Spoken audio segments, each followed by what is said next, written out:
Sudah siap? Ya. Oke, nanti ikuti arahan dari guru ya.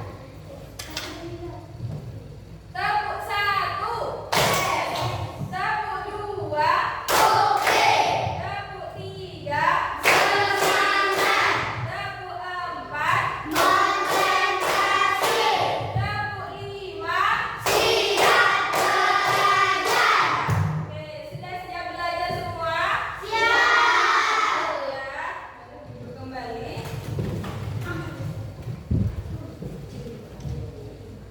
Nah, pada kegiatan hari ini, sebelum Bu Guru lanjutkan ke materi pembelajaran yang akan kita bahas, Bu Guru pengen bertanya sebentar mengenai kebutuhan sehari-hari yang harus kita penuhi dan alat transaksi apa yang kita gunakan dalam sehari-hari.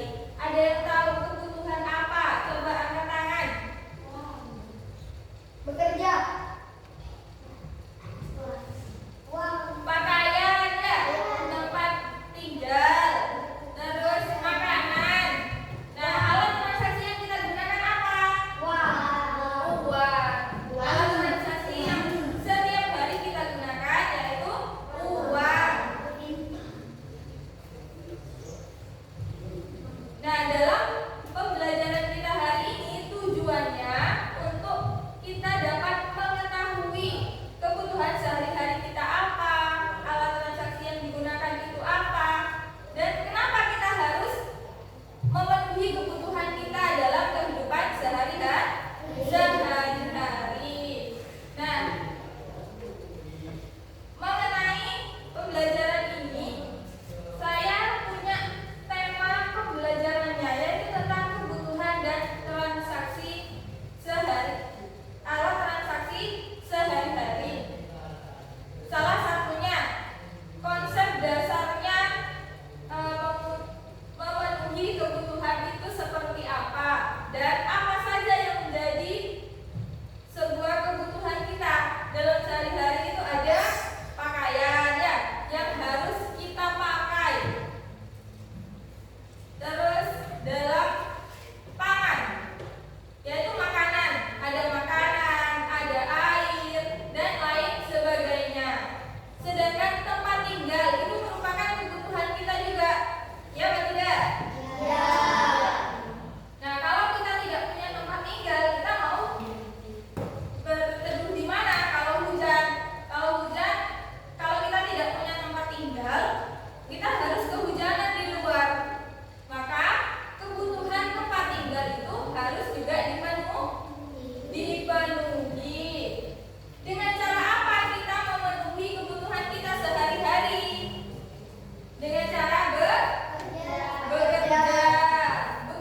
Anda.